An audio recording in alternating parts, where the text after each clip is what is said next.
Good evening, ladies and gentlemen. Welcome back to Kiana's Shelf.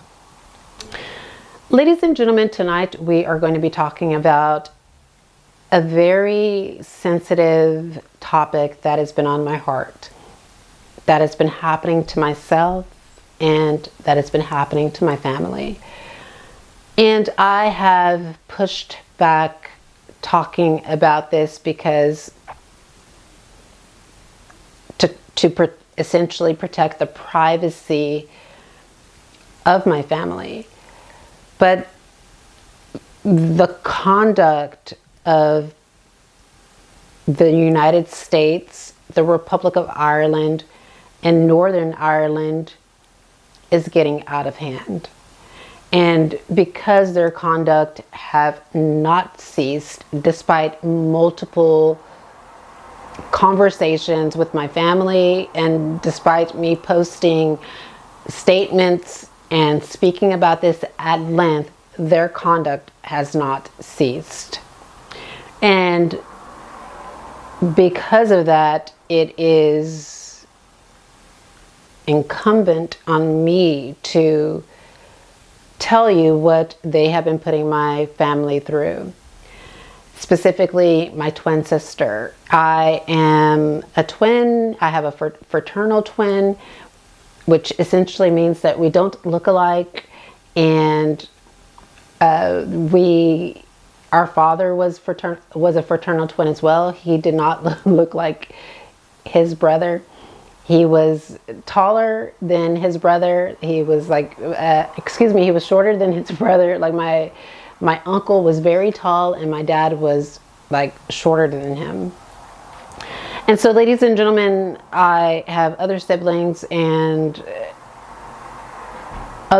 within my family, the United States, by way of possibly Nisos Belfast, who is domiciled here in Northern Ireland, and cyber criminals have been intimidating my family.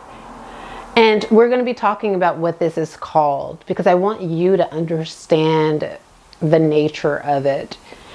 Now, I am in my 40s. My sister and I were in our 40s, and when you grow up with someone, you come out of the womb with someone and you're close to that person. You know your family member, and you know their temperament, you know when they're telling you the truth, and you know when they're lying to you. And my sister's disposition has changed dramatically, and I have evidence to support this contention. And not only has her disposition changed dramatically, but my sister has not been the same. And the reason why she has not been the same is because there is interference and there is intimidation. Now, I want you to know that, just a moment, let me get to it.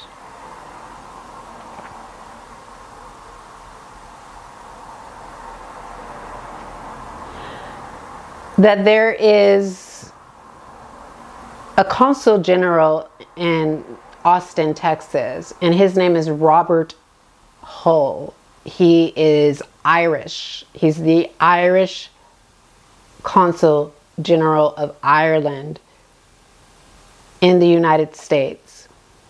There is also Aaron Tapp, who is within the governmental offices, that is head of the Federal Bureau of Investigation.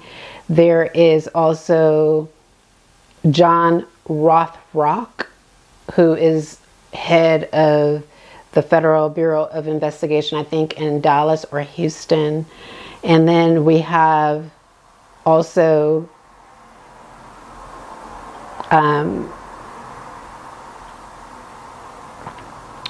last but not least, we have the Consul General of Ireland in San Francisco. And why is that important? Is because my brother is in Colorado, and I think that that is the Consul General that is closest, so this could be where that intimidation is coming from. Now, you may say, well, Kiana, how do you know? It's intuitionism.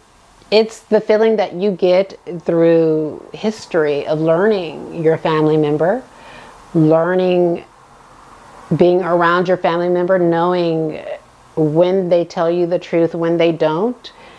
And I will go into detail about what happened tonight so you understand why I seriously believe that the evidence and the facts is pointing to that this is coercion by proxy. Now, ladies and gentlemen, I sent my sister a text. And in the text, I told my sister the following. I said,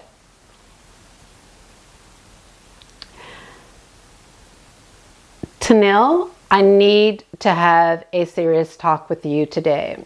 It is serious, so I would like it if you made room in your day after work to have this conversation. It is a serious conversation that Portia, which is my cousin, was going to make, but I think I just want to do it. So basically, I wanted to have this conversation with her without anybody else. And I said, remember, in this discussion, I'm seeking the truth and want it to be free from name calling, blaming, etc. Name calling and blaming, that is something that happens in every family. This happens to all families, every family dynamic. All families argue. All families don't, and sometimes they don't get along, right? But there's something more here. There's something more.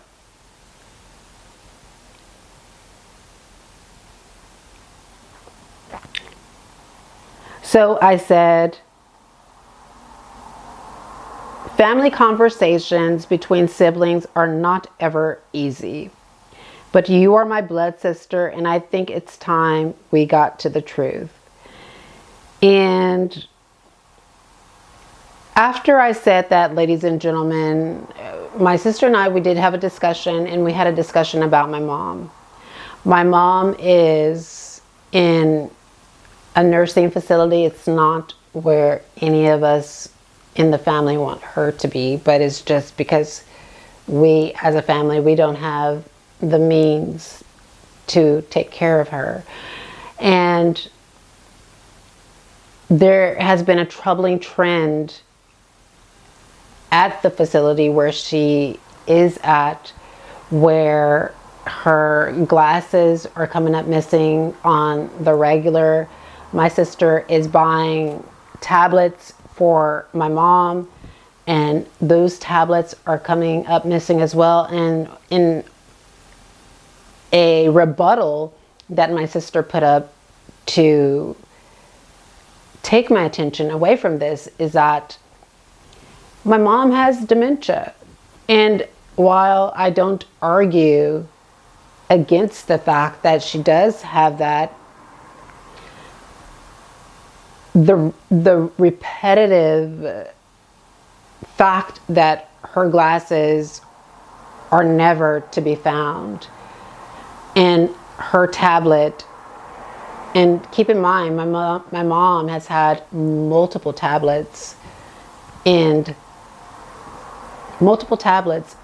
the nursing home, and for some odd reason they can't find it or don't know where it's at. And so I want to give this, which I did on the phone, is I gave it leeway for there to be error. So I could say, well, yeah, my mom has dementia, and possibly she misplaced her glasses and she misplaced her tablet. But this is starting to happen too regularly, where her glasses are being misplaced. And my mom going without her glasses for a very long time. And her tablet, anytime she gets a new tablet, that is somehow coming up missing. And my sister is putting the burden on my mom, who has dementia, putting the burden on her to say that this is all her fault for that. Now, she didn't come out and say, well, this is mom's fault, but essentially what she said was, well, mom has dementia, she misplaces things. But ladies and gentlemen,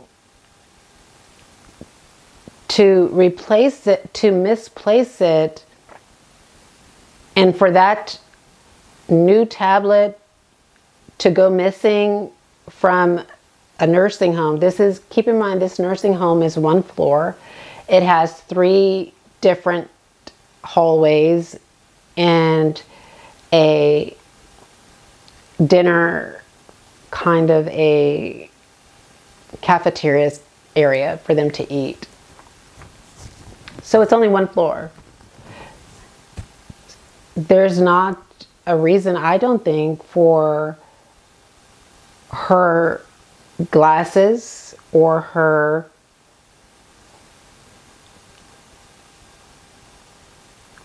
tablet to be missing on the regular.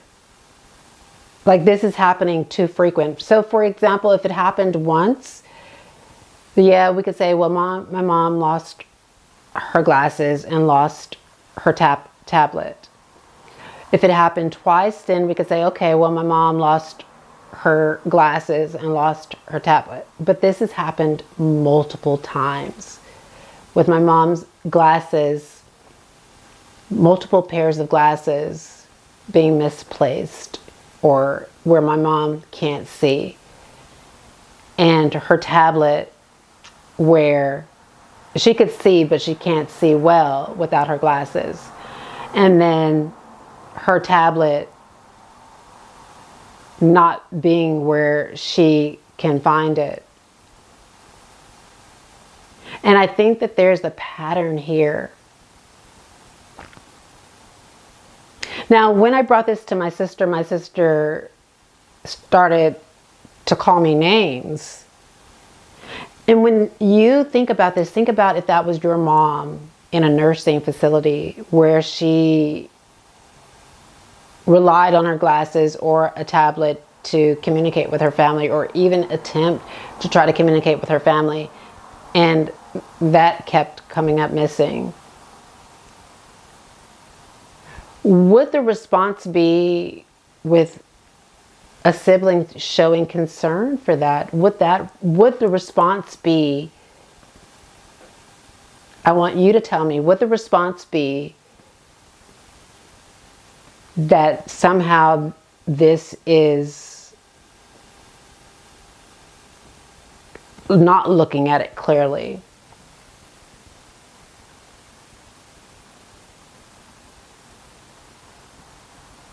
Now, I don't argue that within the next week or so my mom's glasses won't appear, or that her tablet won't appear. In fact, that is what I'm hoping. I'm hoping that her glasses will appear and that her tablet will appear.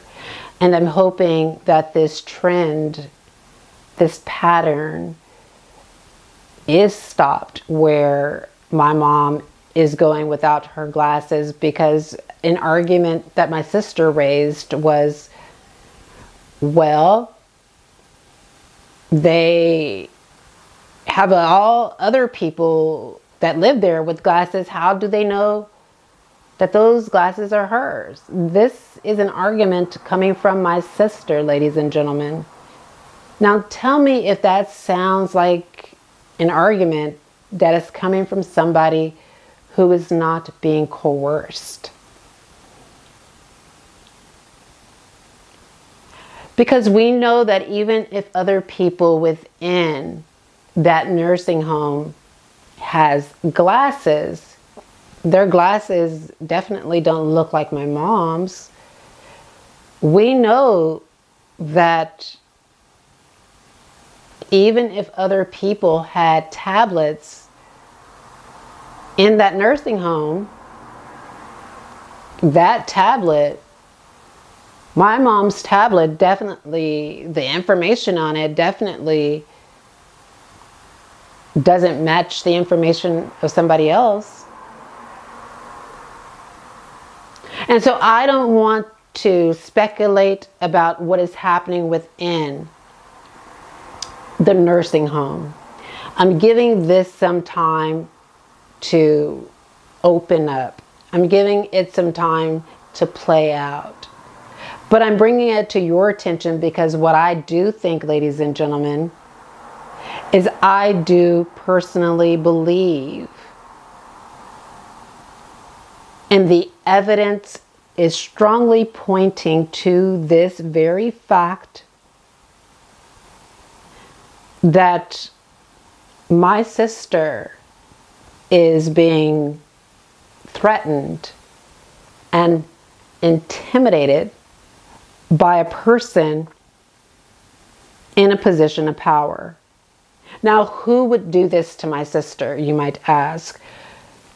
Well, it wouldn't be any other country, because no other country would have an incentive or be compelled to do this, right? It wouldn't be I don't think it would be some cyber hacker without connections to government seeking any money, because of course they know that we're not a family that has a lot of money. And if they wiped my student loans out dry, that is all the money that they're going to get. The evidence here is leading to state officials intimidating my sister and doing it on a regular basis. They've even persuaded my sister not to answer my phone calls. So essentially what they're trying to do, ladies and gentlemen, and it's important that you pay attention to this, because essentially what they're trying to do is to thrust me in a cycle of like being obsessive and compulsive, right? That's essentially what they're trying to do, is thrust me into a cycle of obsession with my own family member by essentially having her reject all my calls for no apparent reason. Now, do we get into arguments? Yeah, of course, we get into arguments. All families do argue. Not all family members ever get along. And there are very sensitive topics, such as our mother being in a nursing home, that would instigate such an argument. But where no argument is instigated, where there's no reason to argue, such as when I'm calling my sister and reaching out to her, and my sister just rejecting my calls for no apparent reason, points to coercion by proxy. To be sure, let's read what that is. Coercion by proxy. A widespread and particularly insidious method of transnational repression concerns threats against exiled human rights defenders, relatives, and other associates who remain in the home country. So as you know, I am a Black American. My sister is obviously an American and is in the United States of America. Rather than reaching across borders to intimidate a person abroad directly, which they have done in my particular case, Proxy punishment uses the threats and violence within the regime territory by directing repression towards diaspora family members, which does not involve incursions by perpetrating states into the territory of another, and thus is likely to be less politically problematic. So essentially, ladies and gentlemen, even my family right now, if you say anything about Black American, loving being Black, or anything like that, my family is so scared to even have a conversation like that. And they shouldn't be afraid to talk about anything like that. Like the other day, I was telling my sister, I was like, you know what? I'm so glad that I started to learn more about like the transatlantic slave trade and to learn more about our history, because it has enlightened me and has given me so much freedom intellectually. And my sister got so nervous on the phone and she was like, no, I don't want to know about that. And that's not normal. That is an indication and that is a sign of intimidation where the US government or some information gathering agencies through its cyber criminals are intimidating my family and telling them that being a political being is wrong and that it should be something to, you know, it should be something to, I guess, depart from and to abandon instead of embracing. So let's continue.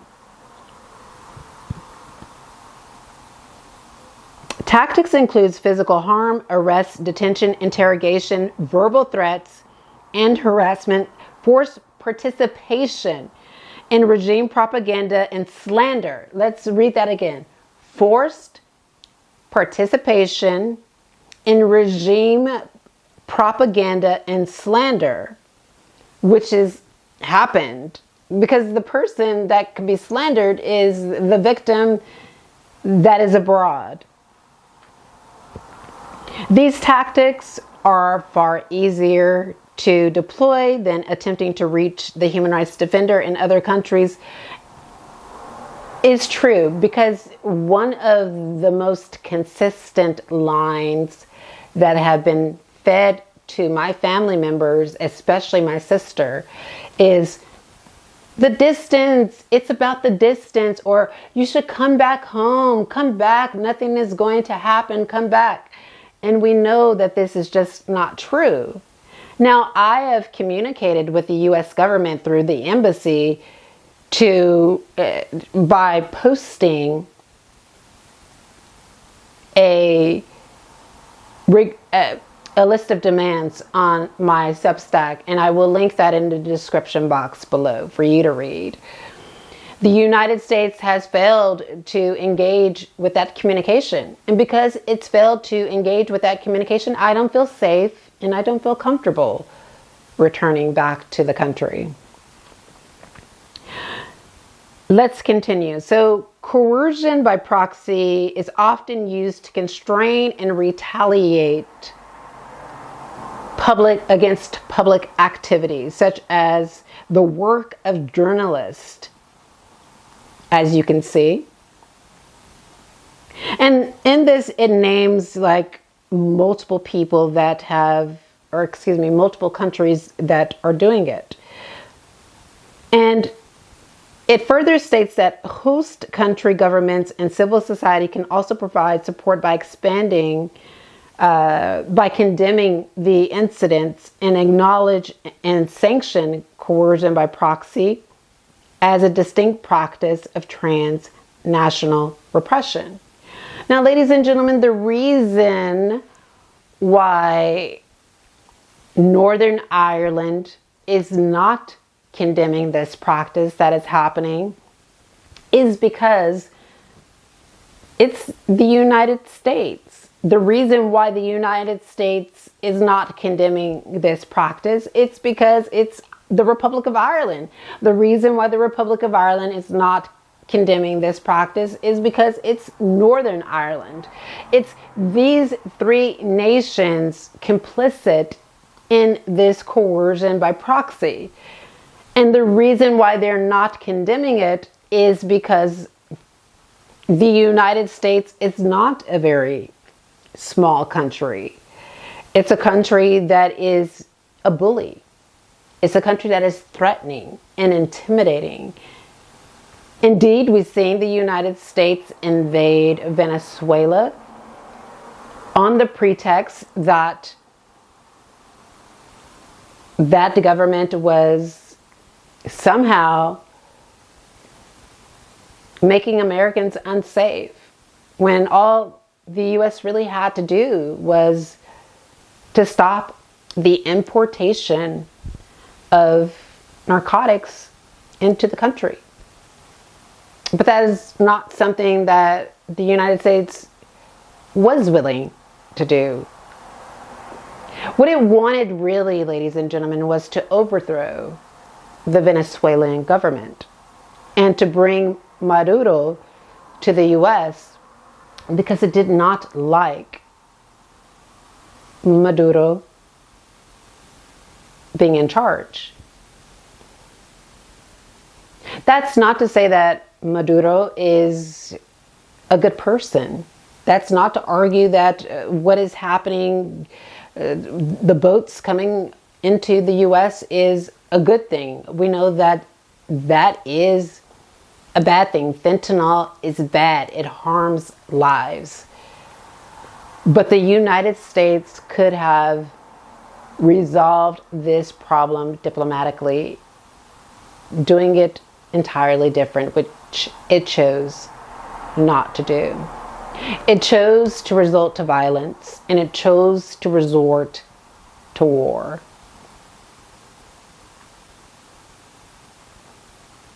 And its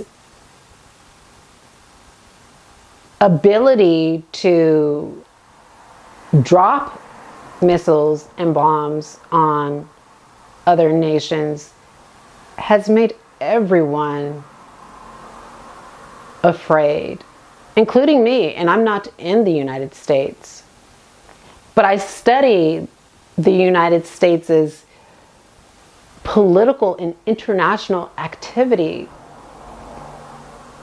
which I will get into in another video. And I come to understand that we are all living in fear of this country because it's not led by any person that is diplomatic, that believes in democracy. And this is really not about Trump alone.